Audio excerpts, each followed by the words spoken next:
신재생 에너지 활성화를 위한 표준 정립 및 활용이라는 주제로 발표를 드리겠습니다. 상당히 부담이 됩니다. 너무 다들 준비를 많이 하셔서요. 자, 저희 팀의 인원들이 되겠습니다. 가나다 순으로 정리를 했고요. 자, 먼저 비학술적 용어로 한번 시작을 해보겠습니다. 자, 고동락이가 동거동락입니다. 동거동락. 자, 그래서 함께 기쁘게 살아가자라는 이런 의미가 되겠고요.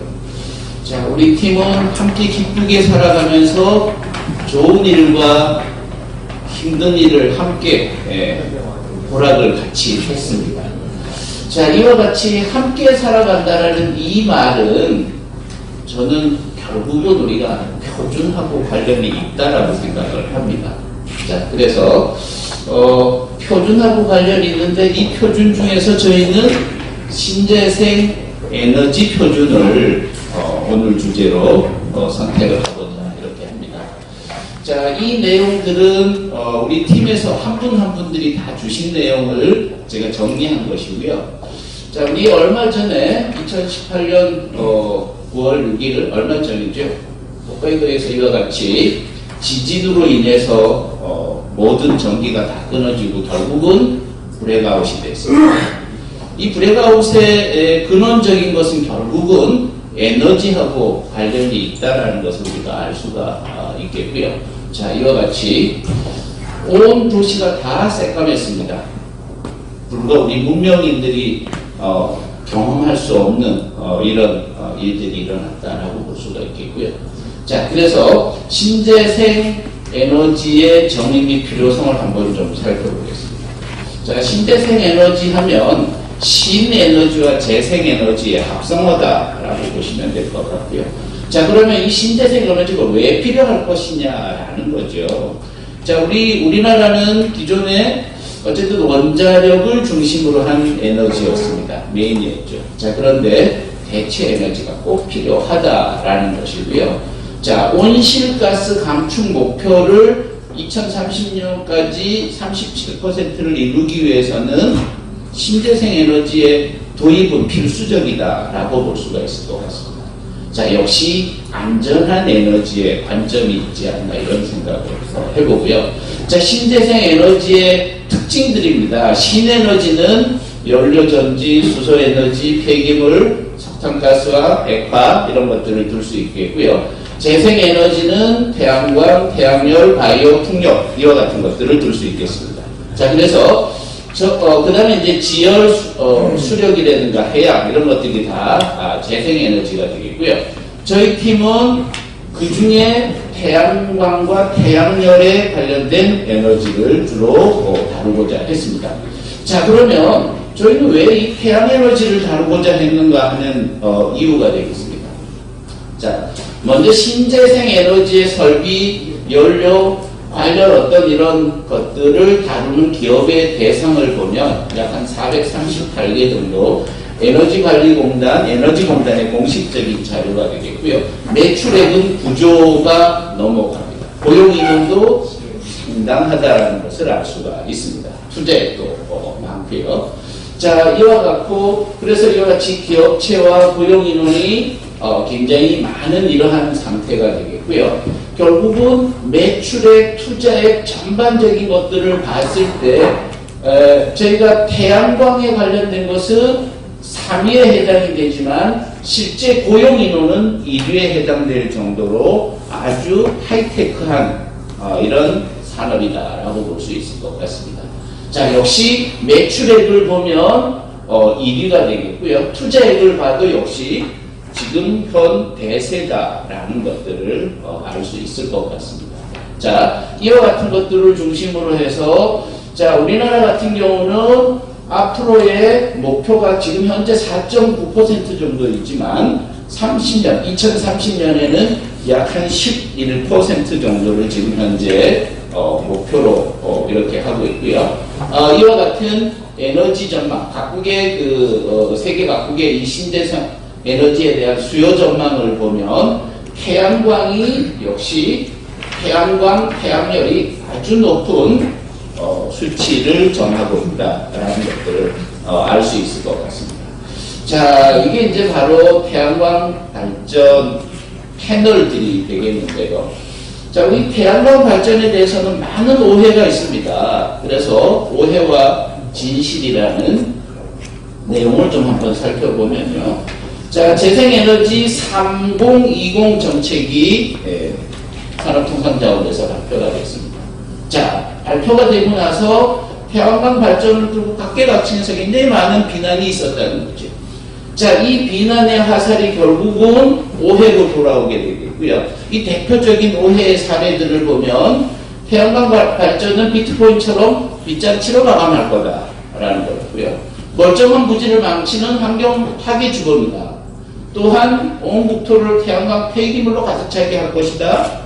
태양광 패널은 주기적으로 세제로 세척을 해야 되는데 이게 이제 환경오염을 또 유발할 것이다 라는 것들이었습니다. 자, 그렇지 않다라는 거죠. 자, 태양광 산업은 대출이 90%까지 되는 빚잔치가 아니다라는 겁니다. 20%를 제외한 나머지 80%는 은행 돈으로 충당이 된다는 거고요. 그 다음에 어떤 이런 파이낸싱 이런 측면에 있어서도 현재 아무것도 결정된 것이 없다라는 진실을 우리가 이해를 해야 될 것 같습니다. 자, 중금속 덩어리에 환경오염의 원상이 될 것이냐? 태양전지의 경우는 모래 성분과 같은 실리콘 소재로 만들어집니다. 결코 그렇지 않다라는 것을 얘기하는 거죠. 그래서 환경오염이 될 거다라는 것은 결국은 이런 어떤 중금속 오염이 되지 않겠냐라는데 소재가 결코 그렇지 않다라는 것들을 알 수가 있겠고요. 그 다음에 일부 중금속에 문제가 된다라고 하면 패널과 패널을 연결하는 과정에 극소량의 낭만이 필요로 하다라는 겁니다. 그래서 환경에 그렇게 치명적인 오염을 주지 않는다라는 거고요. 자, 태양광 발전에 대한 정부 제도를 보면 이와 같이 발전 차액 지원 제도라는 것이 2011년까지 있었고요. 2012년서부터는 신재생 에너지 의무 할당 제도를 통해서 이와 같이 공급자, 전력 판매자, 발전 사업자, 에너지관리공단에서 서로 유기적으로 도움을 주면서 발전해 나가고 있다라는 것들을 알 수 있습니다. 자, 태양광 에너지가 빅데이터 기술을 응용을 하고 있습니다. 그래서 서울시 1호의 태양광 펀드가 이와 같이 가입자가 1044명의 가입 금액이 약 한 1,000만 원 이하로 제한을 해서 82억 정도가 모금이 되었다. 그래서 이 모금된 비용은 지축 차량기지, 배하 차량기지 이런 데 사용하고 있다라는 겁니다. 자, 안산시의 경우는 역시 주민 참여형 태양광 발전소를 설치했다라는 이런 장점도 또한 있고요. 자, 그래서 실제 적용 사례들을 보면 건물 일체형 태양광 발전 시스템이 있고요. 또 다른 예로는 주차장이라든가 임야 건물 이런 데를 아예 태양광으로 설치하는 이러한 우수한 사례들이 있다는 것을 알 수가 있습니다. 자, 또한 태양광 발전과 빅데이터의 활용 사례들을 보면 어떻게 하면 최적 각도로 또는 발전량을 어떻게 하면 어느 정도 나올 것인가를 예측하는 이런 것도 있고요. 예측 기반 최적 입지를 선정하는 데도 빅데이터가 활용이 되고 있다라는 것이 되겠습니다. 자, 역시 또한 보면 아주 획기적인 사례들이 되겠습니다만 햇빛 지도를 만들고 있습니다. 서울시 같은 경우는 이와 같이 서울시 건물 옥상에다가 설치를 했을 때의 햇빛 지도를 이와 같이 만들었고요. 그 다음에 국립기상과학원 같은 데에서도 태양 자원에 대한 지도를 대한민국 전역에 걸쳐서 이와 같이 만든 사례가 있습니다. 대구시 같은 경우는 자, 이 지역을 확대를 해보면 이와 같이 되는데요. 대구시 전역의 건물 옥상 도로 공토 하천 자, 이와 같은데 3차원 지도와 기상 데이터를 기반으로 하는 전역을 분석을 해서 빅데이터 분석을 해서 상거래에 활용하는 이런 사례들이 있습니다. 자, 신재생 에너지의 블록체인 활용 전망으로 보면 자, 제가 크게 제목만 한번 보고 넘어가겠습니다. 투명한 에너지 거래에 활용을 할 수 있다라는 측면이 있고요. 또한 신재생 에너지 거래에 아주 적합한 이러한 단위가 될 수도 있다. 그래서 블록체인에 대한 활용도 역시 부가적으로 활용이 될 수 있겠다라는 점이 되겠습니다. 자, 웨이퍼를 생산하는 탑 10 업체들의 비율을 보면 주요 기업들은 주로 중국, 노르웨이, 이와 같은 국가들이 되겠고요. 그래서 대부분 중국이 굉장히 많은 양을 차지하고 있다는 걸 알 수 있겠고요.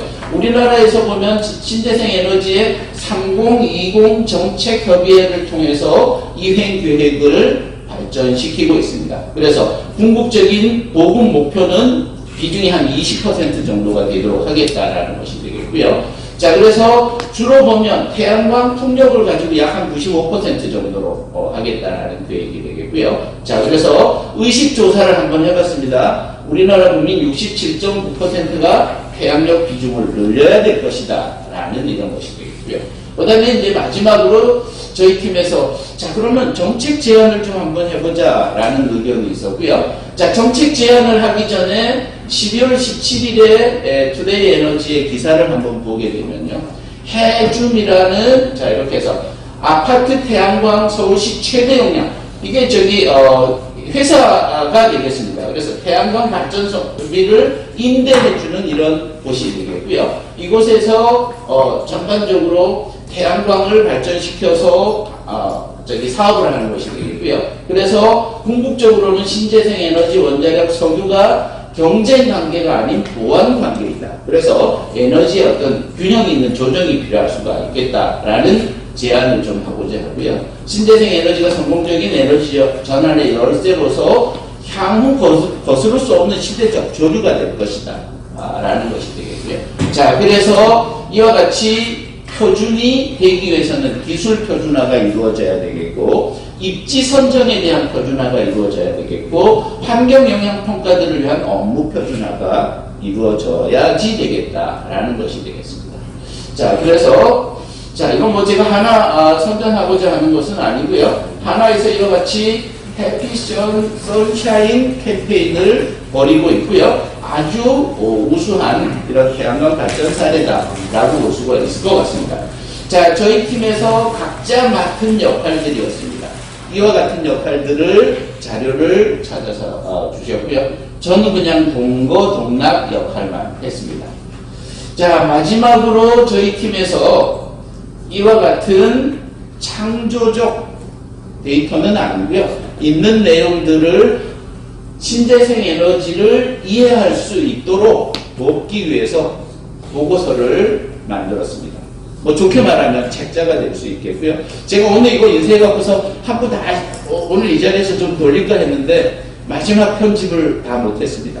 마저 해서 여러분들께 우송해 드리도록 하겠고요. 이거 제가 디자인한 책 표지입니다. B5의 크라운판으로 만들었고요. 한 200페이지 정도 나올 것 같습니다. 자, 이상 발표를 마치도록 하겠습니다.